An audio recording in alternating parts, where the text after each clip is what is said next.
Henry Fayol प्रबंध के 14 सिद्धांत भाग तीसरा वाणिज्य संगठन एवं प्रबंध में हम देखेंगे केंद्रीयकरण कार्यकाल में स्थिरता।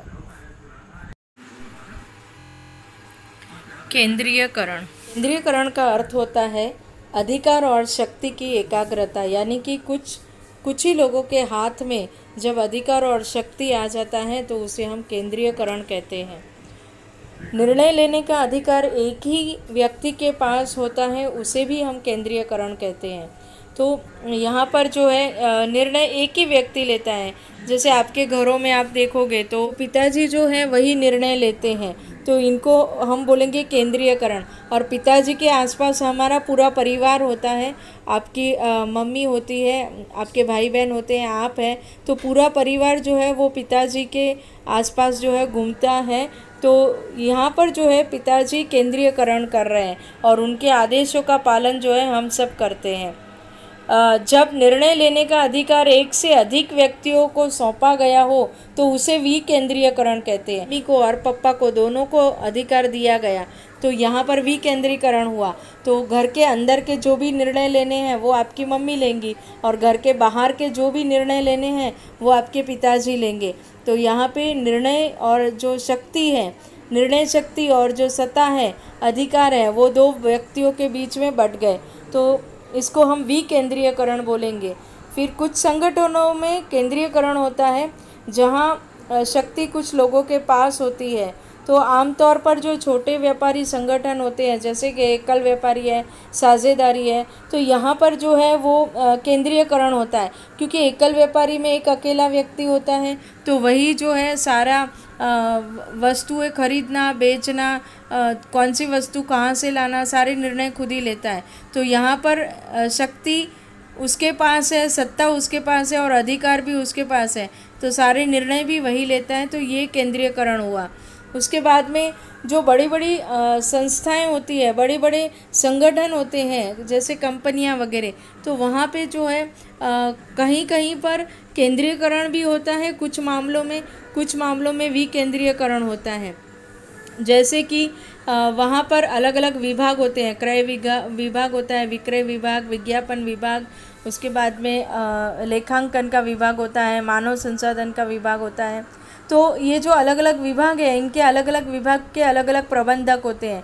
हर प्रबंधक को जो है उसका विभाग सौंपा जाता है और उसे सत्ता दी जाती है, उसके पास उस विभाग को संभालने की सत्ता होती है, शक्ति होती है और उसे अधिकार होता है कि सारे निर्णय वो ले सके। तो यहाँ पर जो है विकेंद्रीयकरण हो गया, क्योंकि 10 विभाग है और 10 विभाग के अलग अलग प्रबंधक हैं। हर विभाग के प्रबंधक को उसको निर्णय लेने का अधिकार दिया गया, तो ये विकेंद्रीयकरण हो गया। लेकिन ये सारे जो विभाग हैं, इन विभागों में अगर कोई भी कच्चा माल क्रय करना है, पूंजी इकट्ठा करनी है, या फिर इन सारे विभागों का अगर विज्ञापन देना है, या इन विभागों के लिए कर्मचारियों की नियुक्ति करनी है, तो ये सारे निर्णय कौन लेगा? तो ये सारे जो निर्णय हैं वो उच्च अधिकारी लेते हैं, संचालक मंडल लेंगे। ठीक है, तो ये जो संचालक मंडल जो होंगे, जो कंपनी को चलाते हैं, कंपनी को संभालते हैं, योजनाएं बनाते हैं, तो ये यहाँ पर वो केंद्र स्थान पर होंगे।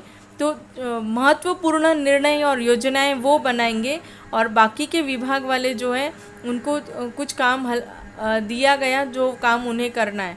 तो इस तरह से केंद्रीयकरण और विकेंद्रीयकरण दोनों ही एक साथ किसी बड़े संगठनों में, कंपनियों में चलता है ताकि काम करने में आसानी हो। और फेयल के अनुसार जो है आपको जो भी काम करने हैं उसके अंदर जो है केंद्रीयकरण और विकेंद्रीयकरण दोनों के बीच में आपको संतुलन बराबर से बनाए रखना पड़ेगा, तभी जो आपके कर्मचारी है वो सही ढंग से काम करेंगे। तो यहाँ पर जो है, जैसे कि यहाँ पर दिया हुआ है, केंद्रीयकरण में एक ही व्यक्ति है और ये व्यक्ति जो है ये सारे निर्णय लेता है और ये सारे जो उसके हाथ के नीचे काम करने वाले हैं उनके आदेशों का पालन करता है। और विकेंद्रीयकरण में जो है, विकेंद्रीयकरण में हर एक प्रबंधक को अपना अपना विभाग दिया गया है और ये अपना अपना विभाग का काम करेंगे और ये अपने काम करके जो है योजनाएं बनाएंगे खुद के विभाग की। जैसे ये विक्रय विभाग का होगा, ये विज्ञापन का है, तो ये अपना अपना निर्णय लेंगे और अपनी अपनी योजनाएं बनाएंगे। और इनका जो भी इनको जो है अपने संचालक मंडल को बताना जो है वो फ्योल ये कहते हैं कि आप जब भी अपने कर्मचारी को काम देते हैं तो उसके साथ में उसे एक सुरक्षा भी दीजिए। आप उसे ये भी बताइए कि आपको जो काम दिया गया है वो हमेशा आप जब तक कंपनी है और आप हैं तब तक ये आपको काम यहीं पर करना है। तो इससे क्या होगा कि उसके अंदर एक सुरक्षा की भावना निर्माण होगी। उसे बार बार अपना जो है काम खोजने जाना नहीं पड़ेगा और उसे अपनी ही संगठन में अपनापन लगेगा, क्योंकि उसे पता है कि मुझे सालों तक जब तक मैं कार्य करने की क्षमता रखता हूँ तब तक मुझे यहीं पर काम करना है। तो उस अपनेपन की वजह से क्या होगा कि वो और भी मन लगाकर अच्छी तरह से काम करेगा, उसकी कार्यक्षमता में बढ़ोतरी होगी और उसे काम ढूंढने का जो टेंशन है, जो काम ढूंढने का जो तनाव है वो उसे सहना नहीं पड़ेगा। और उसे हर रोज़ पता है कि मुझे इस समय पर मुझे मेरे कारखाने में, मेरे कंपनी में, मेरे ऑफिस में जाना है और मुझे मेरा काम करना है। तो इससे जो कर्मचारी है वो यहाँ वहाँ काम की खोज में भागेंगे नहीं, ना ही आपका काम छोड़कर जाएंगे, क्योंकि आपने उन्हें जो है एक हमेशा के लिए काम दिया हुआ है और वो काल तक आपके ही संगठन में काम करने वाला है। तो ये बहुत ही महत्वपूर्ण है और इससे जो है उसका अपनापन भी बढ़ेगा और उसका जो काम है वो भी अच्छे कर पाएंगे। तो आज हमने हेनरी फ्योल के प्रबंध के 14 सिद्धांत देखे जो बहुत ही महत्वपूर्ण हैं, हमारी आम जिंदगी में भी ये महत्वपूर्ण है। जैसे पहला है कार्य का विभाजन, अधिकार तथा उत्तरदायित्व, अनुशासन, आदेश की एकता, निर्देशन की एकता, समता, पहलपन या पहल क्षमता, व्यक्तित्व के सामान्य हितों के प्रति गौणता, पारिश्रमिक केंद्रीयकरण, सहवर्गियों के कार्यकाल में स्थायित्व, सोपान श्रृंखला व्यवस्था और सहयोग की भावना। छोटे छोटे भागों में काम को बांटना, अधिकार एवं उत्तरदायित्व, प्रबंधक को अधिकार देना और साथ में कर्मचारियों से काम समय पर करवा लेने का उत्तरदायित्व या जिम्मेदारी भी देनी चाहिए। अनुशासन, संगठन के उद्देश्यों को अच्छी तरह से प्राप्त करने के लिए अनुशासन आवश्यक है। प्रबंधक और कर्मचारियों ने संगठन के नियमों का अच्छी तरह से पालन करना चाहिए और उद्देश्यों को पूरे करने चाहिए। आदेश की एकता, संगठन में प्रत्येक कर्मचारी को एक समय पर सिर्फ एक ही अधिकारी से आदेश प्राप्त होने चाहिए ताकि वह अपना कार्य सही ढंग से पूरा कर सके। निर्देश की एकता, एक अधिकारी एक योजना, प्रत्येक संगठन में यह सिद्धांत होना चाहिए ताकि जो कर्मचारी है वह अपना काम अच्छी तरह से सोच समझकर कर सके। व्यक्तिगत हितों को गौण, सामान्य हितों को प्राथमिकता देना, प्रबंधक और कर्मचारियों ने अपने हितों को भुलाकर संगठन के हितों के लिए काम करना चाहिए और अपने उद्देश्यों को अच्छी तरह से समय पर पूरे करने चाहिए।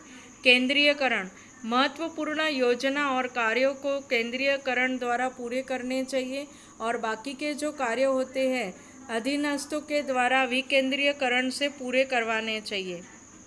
पारिश्रमिक, कर्मचारियों को उचित कार्य के लिए उनकी योग्यता, अनुभव और संगठन के लाभ के अनुसार उचित वेतन देना चाहिए।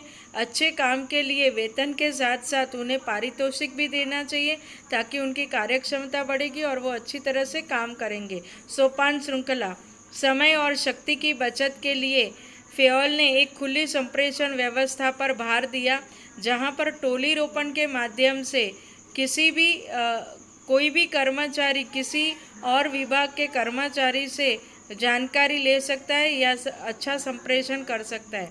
व्यवस्था का सिद्धांत, सभी उचित वस्तुओं के लिए उचित जगह या स्थान होना चाहिए और सभी उचित जगहों पर जो है उचित वस्तुएं होनी चाहिए। इससे समय की और ऊर्जा की बचत होगी। समता का सिद्धांत, प्रबंधकों को कर्मचारियों के साथ दोस्ताना व्यवहार करना चाहिए। काम देते समय जिम्मेदारी सौंपते समय और वेतन तय करते समय कोई भी भेदभाव कर्मचारियों के बीच में प्रबंधकों ने नहीं रखना चाहिए। कार्यकाल के स्थायित्व का सिद्धांत, काम देते समय कर्मचारियों को काम की सुरक्षा भी देनी चाहिए। इससे इनका मन लगा रहेगा और वो अपनेपन से काम करेंगे और उनकी प्रगति होगी। पहल क्षमता का सिद्धांत, अपनी इच्छा से और कल्पना शक्ति द्वारा संगठन में कुछ नया काम करना, नेतृत्व शक्ति को जो है खिलाना, और प्रबंधक ने चाहिए कि अपने कर्मचारियों को प्रोत्साहन दे, मार्गदर्शन दे। सहयोग की भावना, एकता में ही ताकत होती है। कर्मचारी और प्रबंधकों ने मिलजुल कर सहयोग से अपने संगठन के उद्देश्य पूरे करने के लिए काम करना चाहिए। इस वीडियो के माध्यम से हमने हेनरी फ्योल के 14 प्रबंध के सिद्धांत पढ़े।